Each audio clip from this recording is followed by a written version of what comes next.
It's good to have you join us on AD4TV Radio News Update, coming to you live from Abuja, Nigeria's federal capital. I am Merciful Ajinamo. Former Minister of Education Obiageli Ezekwesili and former Minister of Information Frank Nweke will meet with other intellectuals to discuss structural changes and the effect of poor politics on good governance at a two-day conference tagged Fix Politics Initiative with Obiageli Ezekwesili holding in Lagos, Nigeria, under the auspices of the Robert Bosch Academy. The German-based academy stated that the findings of Ezekwesili's research indicate that politics in Nigeria and other African countries is in dire need of structural changes. The Federal High Court in Abuja has ordered the arrest of former Comptroller General of the Nigeria Customs Service, Abdullahi Diko, for failing to appear before the court as the Independent Corrupt Practices and Other Related Offences Commission charged him and two others for fraud. The judge who ordered Diko's arrest this Monday, Justice Ijoma Ojukwu, said his lawyer Solomon Akuma, Senior Advocate of Nigeria, at the last adjourned date, promised that his clients would be in court.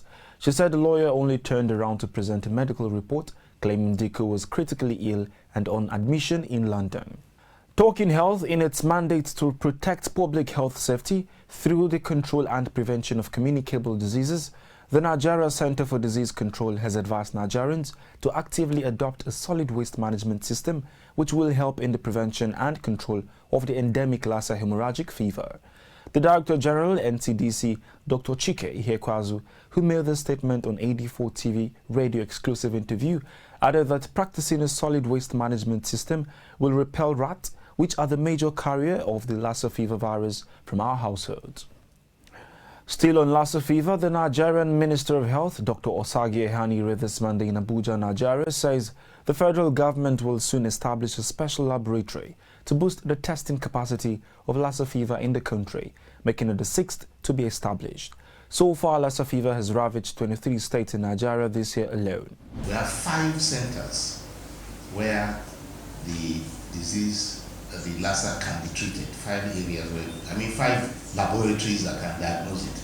And they are strategically placed. In fact, we're in the process of getting a 6th one now, courtesy of West African Health Organization, which we also want to place strategically so that the distance towards getting samples to a laboratory is minimal.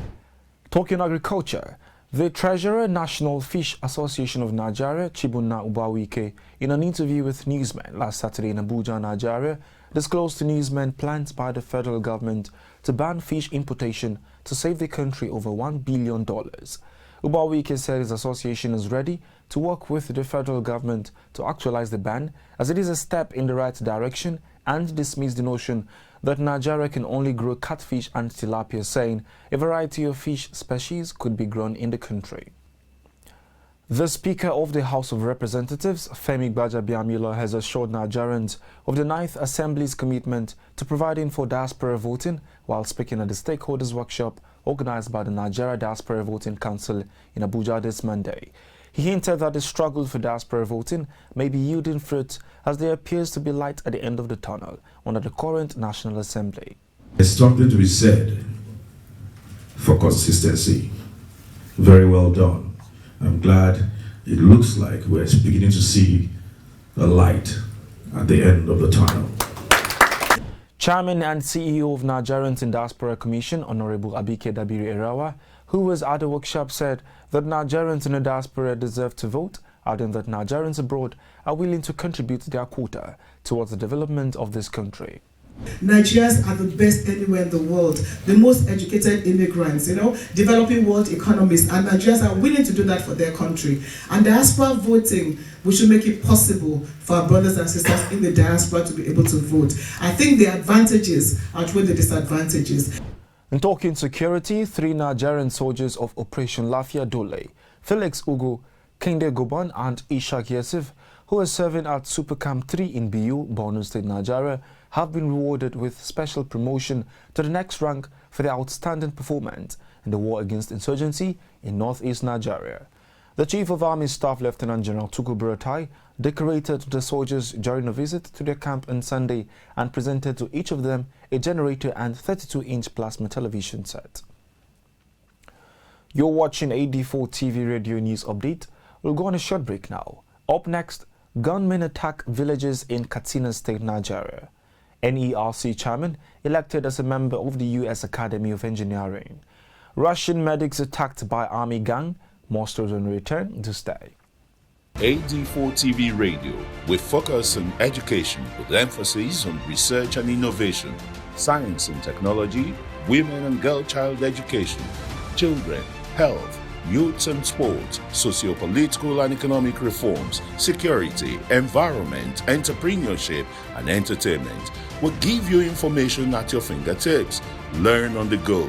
Follow AD4TV Radio on Facebook, Twitter, LinkedIn, Instagram, and YouTube. AD4TV Radio, reliable and credible. We love you, AD4TV Radio. Many thanks for staying. Over 200 armed bandits last Friday invaded and attacked Danka and Sawa villages of Katsina State, Nigeria on motorbikes, killing 30 people and leaving several others injured. A press release by the Katsina State Police Command indicates that a joint team of the Nigerian Police Force and the military engaged the bandits in a gun battle with 1 bandit arrested and 9 motorcycles recovered. And now to news on the foreign scene. The chairman, Nigerian Electricity Regulatory Commission, Professor James Momo, has been elected member of the National Academy of Engineering, Washington, D.C., United States of America. While announcing this to newsmen last Saturday in Abuja, Nigeria, Professor Momo said the notice of his membership was conveyed to him via a letter by the Home Secretary of the Academy.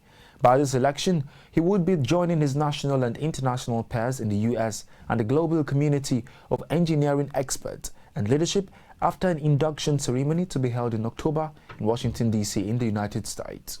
The congratulatory letter actually noted following that they were recognizing me for my contributions to engineering for the development of the electric grid, optimization technique, and implementation of an advanced technology and policy for engineering electric grids in Africa.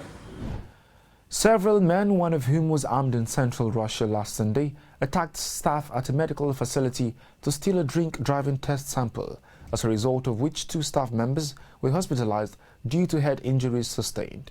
However, one of the suspected attackers has been detained and the authorities are considering a charge of severe disorderly conduct punishable by 7 years imprisonment.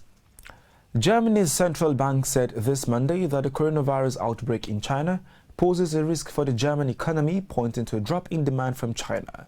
According to the bank's monthly report for February, a temporary decline in the aggregate demand in China may reduce Germany's export activity.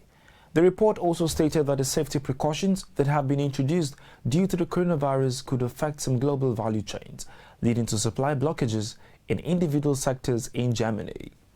Saudi Arabia expects Germany to end its ban on weapons export to the kingdom, which was introduced in 2018 after Saudi dissident journalist Jamal Khashoggi was killed in Turkey and extended to 2020.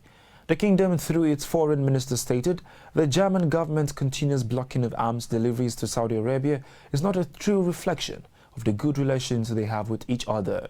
And talking sports, ex-Spain goalkeeper Iker Casillas has stated that he is to run for the presidency of the Spanish Football Federation in contest with the current president, Luis Rubiales, in an election scheduled for later this year. On a lighter mood, there is a punctuation mark used to signify irony or sarcasm that looks like a backwards question mark. Are there examples you'd like to share? Please join the conversation on our social media platforms at AD4TV Radio and on our website www.ad4tvradio.com. Please, you can also like and subscribe to our YouTube page at AD4TV Radio. That's it on AD4TV Radio News Update, coming to you live from Abuja, Nigeria's federal capital. Many thanks for watching. I am Merciful Ajinomo.